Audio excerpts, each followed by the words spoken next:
Hello again, fellow audiophiles. I am Wave Theory. You've been waiting for it. It's been over my left shoulder in several recent reviews. Here it is, the HiFiMan HE1000v2 Stealth Magnet Edition. Yes, that is a very long mouthful of a name, and if you are confused by HiFiMan's naming convention, join the club. But this is a full-size, open-back, planar magnetic headphone that has an MSRP of $2,000 US. It is HiFiMan's newest addition into their HE1000 line. It supposedly has the venerable HE1000v2 non-stealth magnet edition tuning with stealth magnets, a new nanometer diaphragm, okay, driver in there, or membrane on the driver, and that sort of thing. So we will dive into the review of this today and talk about where it stacks up in HiFiMan's line, as well as where it stands in the market at $2,000 as a full-sized planar magnetic open back headphone. So let's do shameless self-promotion and then we will get into it. Hey, thanks for watching this video. Please remember to hit that like button, and if you haven't, please subscribe. Also, I have a Patreon set up so that you can help support me on a monthly basis, and I've set up a PayPal donation so that you can help me out in that way too if a monthly subscription does not make sense for you. Links for all of that, including the benefits, in the description below. Please check those out. All right, on with the show. Usually I do a quick disclaimer in the intro before the commercial there, but forgot to do it this time, so I'll add it in now, and that is HiFiMan sent this headphone to me for evaluation. They have asked nothing in return other than a fair and honest review and a link to this video. Outside of that, they have made no attempt to influence my opinion one way or the other, and honestly, they are a very hands-off company. When they launch a new product, I am as surprised as you are because I get no inside information either. Okay, now, setting the stage a little bit more here about the HE1000v2 Stealth Magnet Edition. When this first dropped, I was pretty surprised because my understanding was that this guy, the HE1000 SE, is the HE1000 series headphone with the stealth magnets in it. And so this one is $3,500 US. And so I was a little bit surprised to learn that there was now a V2 like this one that had the stealth magnets in it. Now, if you've been following my channel for a while, you know that for a very long time, I was an owner and user of the HE1000v2, the non-stealth magnet edition, and I have a review for that, which I will link to down below, because there are still some of them floating around out there that you may or may not be interested in when they pop up on the used market, or you're finding some clearance sales for old stock wanting to get moved from retailers and that sort of thing. Okay, and I really liked the V2. It was warm, it was big, it had lots of detail and resolution, but it wasn't forward in that detail presentation, at least not to my ear. So it had a nice natural timbre to it, huge stager, great imaging and separation and all of that. Not a huge amount of bass slam, but enough that it fit the entire sonic package that one brought to the table and all of that. So I really liked it. It stayed around for quite a long time, and it wasn't until like HiFiMan said I could hang on to this as a reference and the Susvara as a reference where I finally said, okay, I'll move on from the old HE1000v2 non-stealth edition, and I traded that and a little bit of cash for my Focal Utopia, which is sitting right there.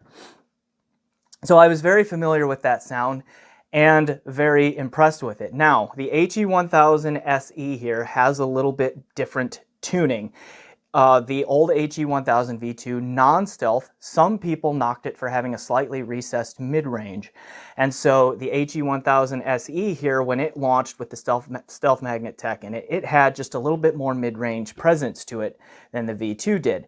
So then other complaints came out, some people saying, you know what, we liked the tuning of the old HE1000v2. And so HiFiMan then launched this one that has the stealth magnet tech in it.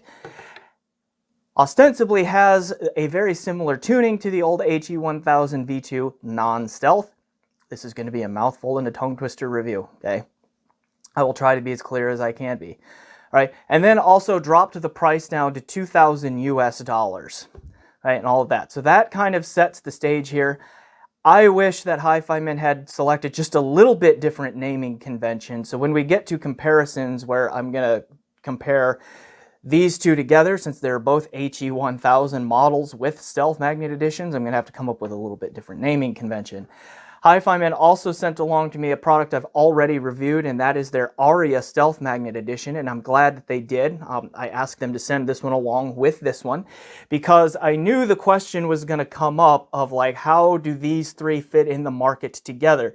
Is the new HE1000 SE or V2 SE, okay, is it worth $700 more than Arya? Okay, does it put the squeeze on the $1,500 more expensive HE1000 SE?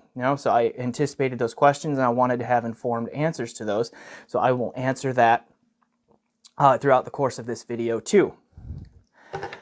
Okay, so we will dive into the review of just this one here at first, and then we will come back to the comparisons, and I will just go ahead and let you know right now that yes, HiFiMan again nailed it with one of their open back planar magnetic headphones. Okay, that's been a pretty consistent theme. This thing is excellent. It is an excellent value for the money. Okay, now let us unpack why. All right, let's start with the packaging and the cabling. All right, so here's the box. This is a newer style of box that HiFiMan is sending out. You used to get the nice leather cases or faux leather cases and all that came with their more expensive models. They've kind of stopped doing that. You just get this shoebox basically that opens like this. Okay, and then inside there is a box that has the cables, which I will show you in a minute. And then you get this option of basically a foam pull-out headphone stand that you can use if you wish there. Okay, it's an interesting and different twist on the packaging that I don't use it very often, but it's nice to have there handy, okay, if ever you need it. Okay, now cabling. Said we would talk about that. You get two cables in the stock packaging here. And these are honestly an improvement, at least in terms of ergonomics, from the old catheter style cables, okay? You get two cables. This one, which is a balanced cable, and then an identical cable that is 1/4 inch single-ended. In either case, they are 3 meters long. They have the dual, I said dual, there it is, dual 3.5 millimeter TRS connectors on the headphone end, and then you get one that is 4-pin XLR balanced, one that is 1/4 inch single-ended. From a usability standpoint, these cables are a lot nicer. They do not have nearly the amount of memory or just have that kind of icky feeling that the old medical tubing type, which I have non-affectionately referred to as catheter cables. Okay, this is a lot nicer to use, lays on the desk nicer, looks nicer, does not have that icky feeling when you pick it up and touch it, and it doesn't make that awful squeaky sound when it gets rubbed like that. So from a build standpoint and a usage standpoint, these are an improvement. Now I'm going to make a claim that some of you are going to hate, but that's okay. These don't sound as good as the catheter cables. They don't sound bad, but whatever conductive material is inside here in the wiring, it doesn't come across as sounding as good as the stock cables that came with this one or the Susvara, or that used to come with the old HE1000v2 non-stealth magnet edition. Okay, but again, these don't sound horrible. They don't put that treble peak in that newer and cheaper HiFiMan stock cables do that you've heard me complain about. Okay, so there's not an extra sharpness or sibilance in the consonant range from these, but they just don't quite carry through the amount of detail or overall treble smoothness or communicate that last little bit of staging accuracy and all of that even the old stock cables or many of aftermarket cables can. So I think you're going to still want an aftermarket cable for your excellent sounding $2,000 headphone. And then again, we get the standard flush mounted 3.5 millimeter jacks on either cup here for the HE1000v2 Stealth Magnet Edition. So you can use just about any aftermarket cable you want, save for the fact that the connector here is kind of loose. If you saw my re-review of the Susvara, which I will link to down below. This is the more recent one of my videos on Susvara. I talked about how these new 3.5 millimeter connectors are kind of loose. Okay, so if you use a really big, thick, heavy headphone cable, you can get some connection issues going in there.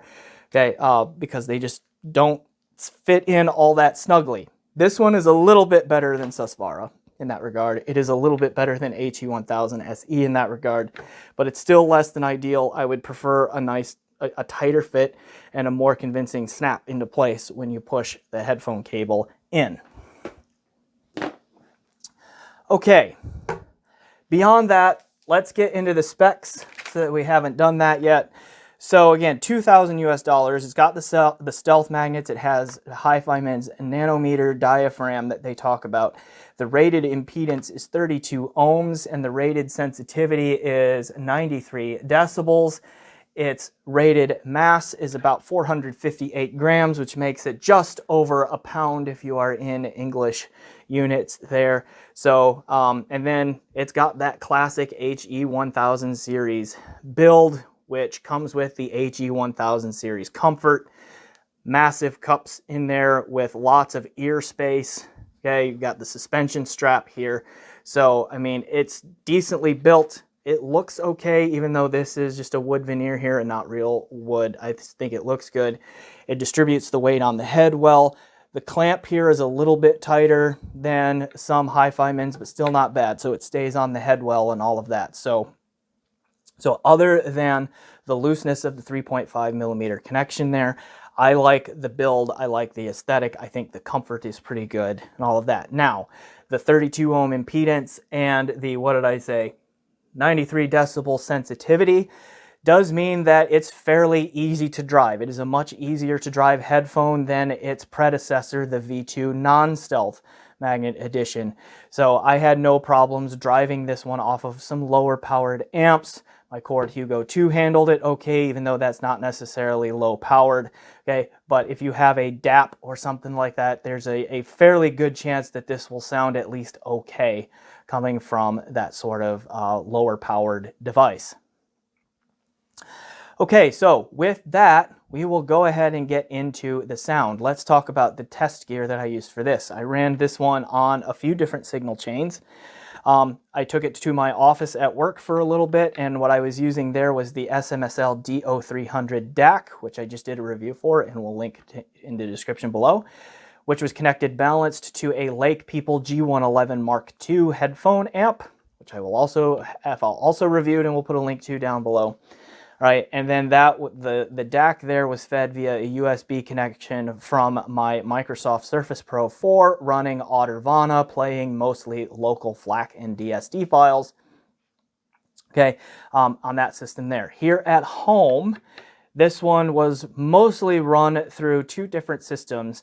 Both were sourced from a Sonor Ultra Rendu streamer, which I've gotten in fairly recently, okay, or prior to that, the iFi Neo Stream, right? And then those were both in turn routed through, well, the Neo Stream would have been connected directly via various digital connections to either my Berkeley Alpha Series 2 DAC, which would then go to my Vioelectric HPA V281 amp, or I have in for review both a Lampizitor Amber 3 DAC and an LTA MZ3 tube amp.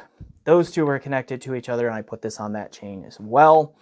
When I used the Ultra Rendu, I put a Singer SU2 in between those, in between the Rendu and the DACs just mentioned. Some of the other mid-fi DACs I've had around did get some time on this, like the Socris DAC 1421 recently, the Denafrips Aries 12th anniversary edition. Okay, so a fair amount of things going on there. And then here at home, Rune was a source either using local lossless FLAC or DSD files, or streaming lossless PCM files, FLAC files from Qobuz. All right, so that's a lot there. let's get into the sound here. So HiFiMan's claim was that this is basically the same tuning from a frequency response standpoint as the old HE1000v2 non-stealth edition, and I think that I pretty much agree with that statement. Now, I don't have the non-stealth version in-house anymore because, again, I traded that and some cash for Utopia, but that one was warmer in its frequency response, had kind of a neutral warm, kind of almost a little bit of a V shape to it because of a treble shelf. This one here, the stealth version, certainly brings that warmth back to the table.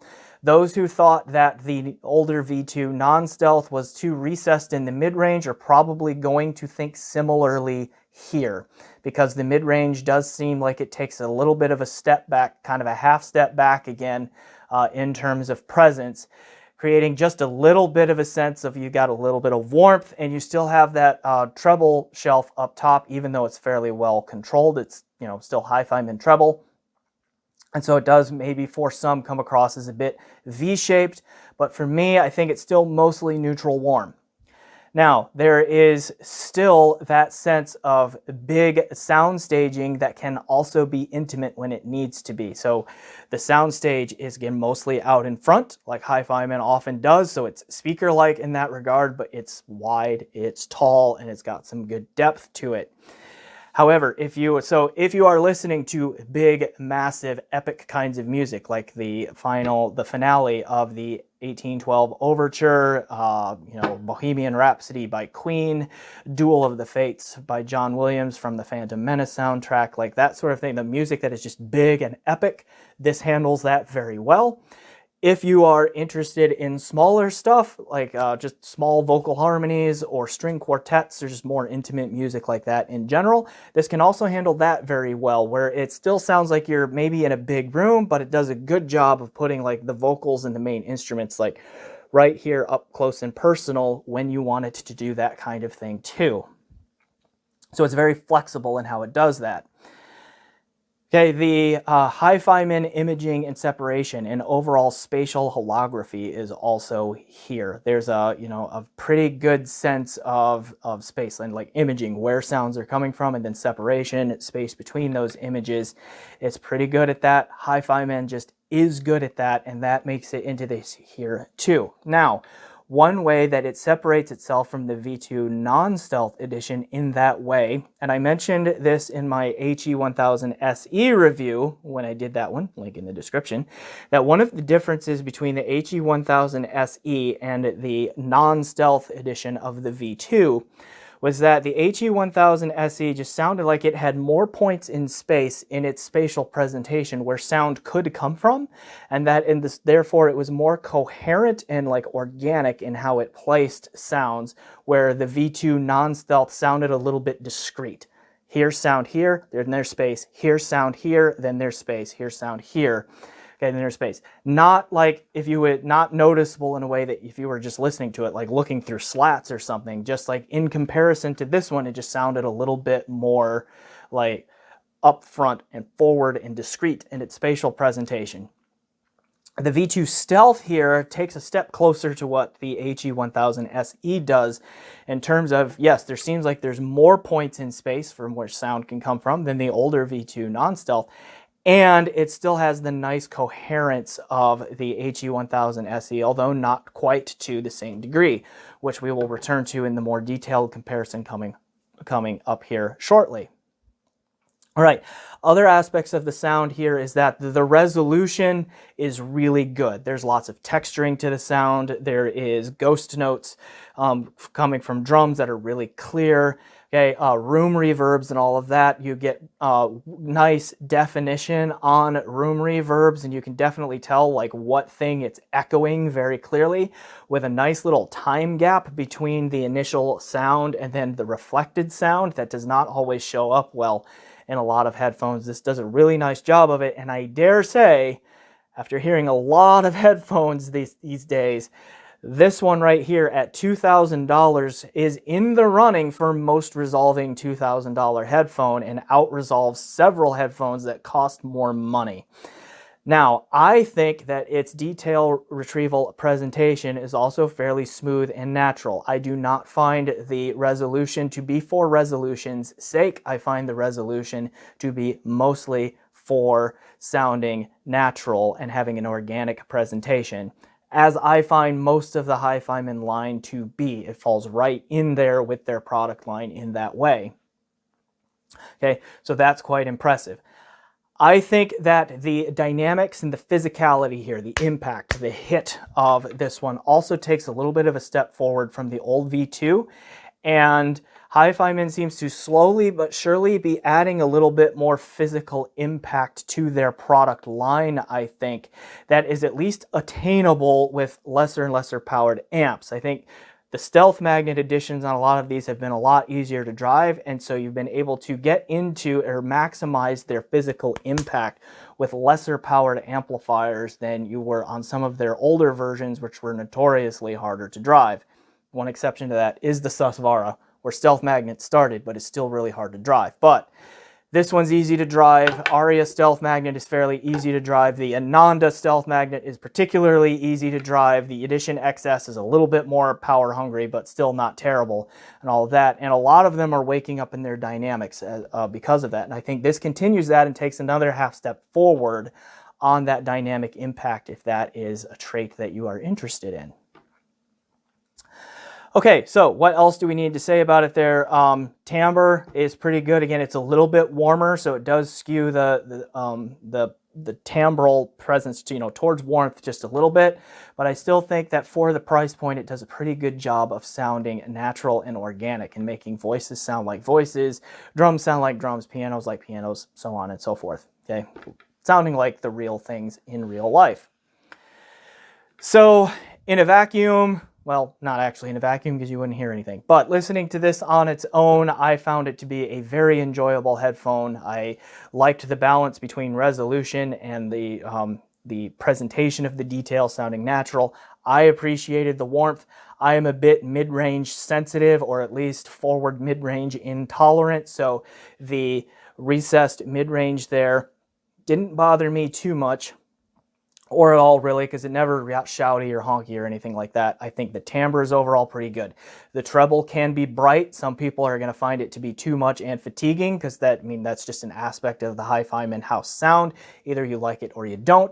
But on most amps, the treble was fairly well controlled and didn't get overly harsh or sibilant to my ears. But again, some people are just going to find that happens just because it's a little too much for them. Just with the HiFiMan house sound. Now, I will say, there are some amplifiers out there that can increase the mid-range presence here if the somewhat lack of it is a problem for you. The example that I would have would be the LTA MZ3, and I realize that's, what, $3,700 in an MSRP or something like that, so you may not be putting a $2,000 headphone on that amp. But as an example, that amplifier does push the mid-range presence forward just a little bit, and that complemented this one's tuning very well, where it just pushed the mid-range presentation more towards true neutral, I think, where it can push the mid-range presentation on some headphones that are already a little bit mid-forward, even more forward, which my ears don't like always, but it does work for some headphones, and this is one of them for which that works for. Okay, so I say that to say that you probably can find an amp out there that is not crazy amounts of money, like the Monolith Liquid Platinum would be another example that it's just it accentuates and brings forward the mid-range just a little bit more. And while I don't have my Liquid Platinum around anymore, I would wager that its slightly more mid-forward presentation would complement the mid-range presentation of this headphone quite well if you find that this one's mids are just a little bit too recessed for you. Okay. Let's get into the comparisons here with HiFiMan's own line, and then we will talk a little bit about how this one compares to some other like $2,000 to $2,500 headphones that are currently on the market. Okay, is the V2 non-stealth? Well, actually, let me back up a minute. Are there any other differences that I can point out to between the old V2 non-stealth and this one, the stealth? And again, I don't have the non-stealth in-house anymore to do a direct comparison, but I did listen to it as my reference for nearly 2 years. And I do think that overall they got the tuning of this one very, very close. So if you liked the tuning of the V2 non-stealth, I think you will like this one a lot too. I think this one has just a little bit more dynamic impact, particularly in the low end. And I would wager that it has a little bit more detail retrieval on it. And again, I think its spatial presentation is likely a little bit more coherent. Again, I had to hear the comparison with this in the middle and go back and look at my old notes, but I would wager that the thing that I just described about the old V2 non-stealth sounding a little bit more discreet in its spatial presentation, this one sounds a little bit more smooth and coherent while still having a nice clear sense of imaging and separation going on with it. Now, the old V2 was a little bit harder to drive than this one is. This one is significantly easier to drive than that one. And I think a result of that is this one is a little bit more amp friendly than the old V2 was. But I think the difference in how they drive could make them react to amplifiers in a little bit different way. My suspicion is that those who hear this one and don't like it as much as the old V2 non-stealth, it could very well be a synergy issue with how the two drive on whatever amp they are being heard on. Because I found this one to sound pretty good with a lot of different amplifiers out there, and that was not always the case with the old V2. Okay, but that's about all I can give for the comparisons on that one right now. Is the new V2 Stealth worth $700 more than the Arya Stealth Magnet Edition? So, I mean, clearly you see a difference in aesthetic, but otherwise, and then a difference in headband material here. But otherwise, they have pretty much the same build, all of that. So, I mean, HiFiMan kind of hit on a build that they like. And all they really do from there is just dress it up and make it look fancier as price goes up. But it's otherwise basically the same build. And it works, right? So, I mean, there's that. There's the aesthetic difference. Now, yes, the HE1000v2 Stealth Edition is noticeably more resolving than the Arya Stealth Magnet Edition. This one here at $1,300, good luck finding a more resolving headphone at $1,300. I don't know if it exists. It might, but good luck finding it out there. But it still presents the details in a nice, natural way that works for my ears, which again, HiFiMan generally does for me in their house sound. A little bit more mid-range presence here on the Arya Stealth than this one. This one is definitely the warmer of these two in its tuning.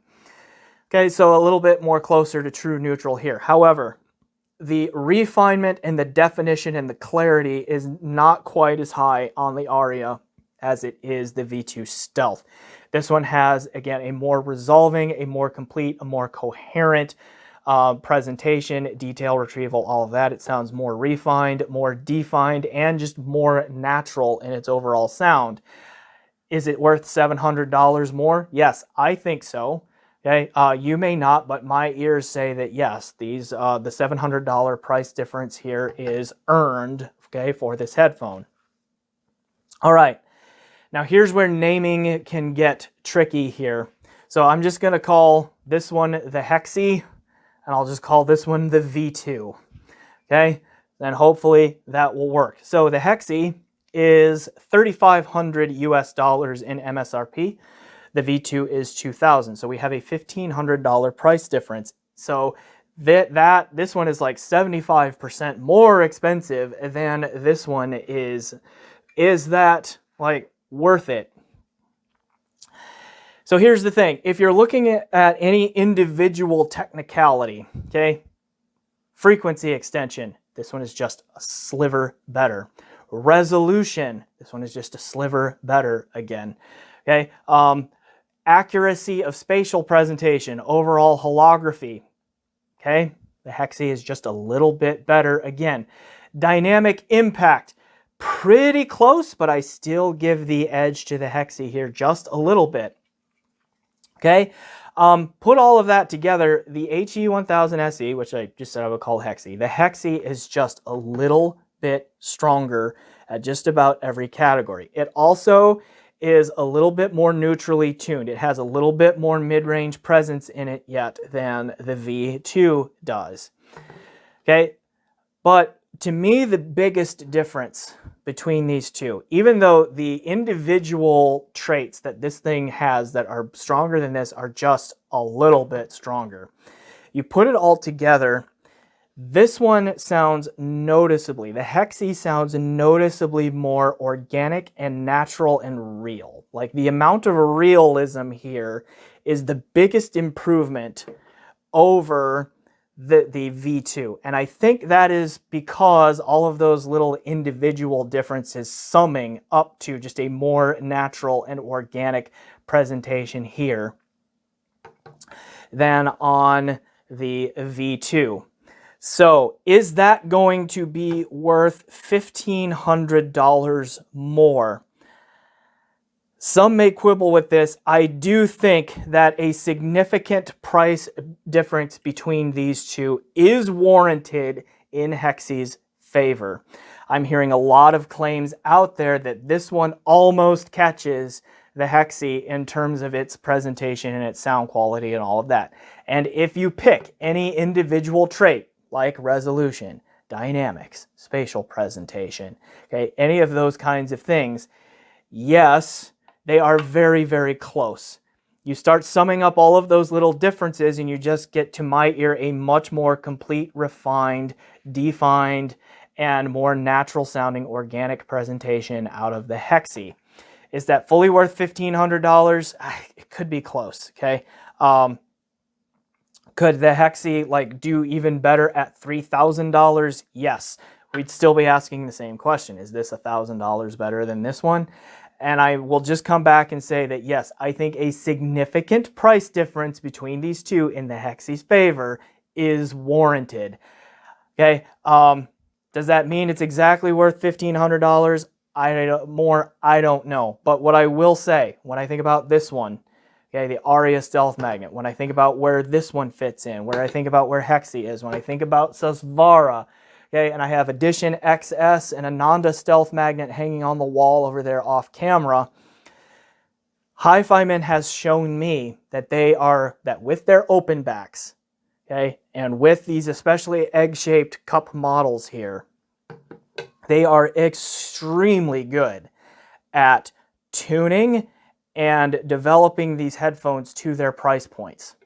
Okay, they are really, really good at that. And each time you step up in price, you do get an increase in resolution while still sounding natural. You get a little bit more natural timbre. You get more holographic spatial presentation.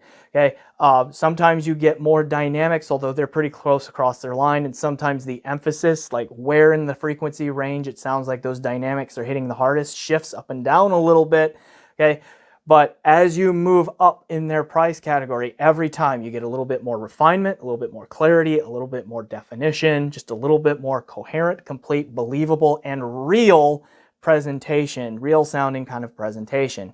And I will say that the performance jump from the Arya Stealth to the V2 Stealth, okay, definitely worth that $700, but it is a smaller jump yet, especially in terms of sounding natural and organic, than it is from the V2 to the HE, okay, to my ears. So, does that mean that the V2 Stealth Magnet Edition is appropriately priced at $2,000? Yes, I absolutely think that is true. That is about where they should have priced it, and they built it to that level.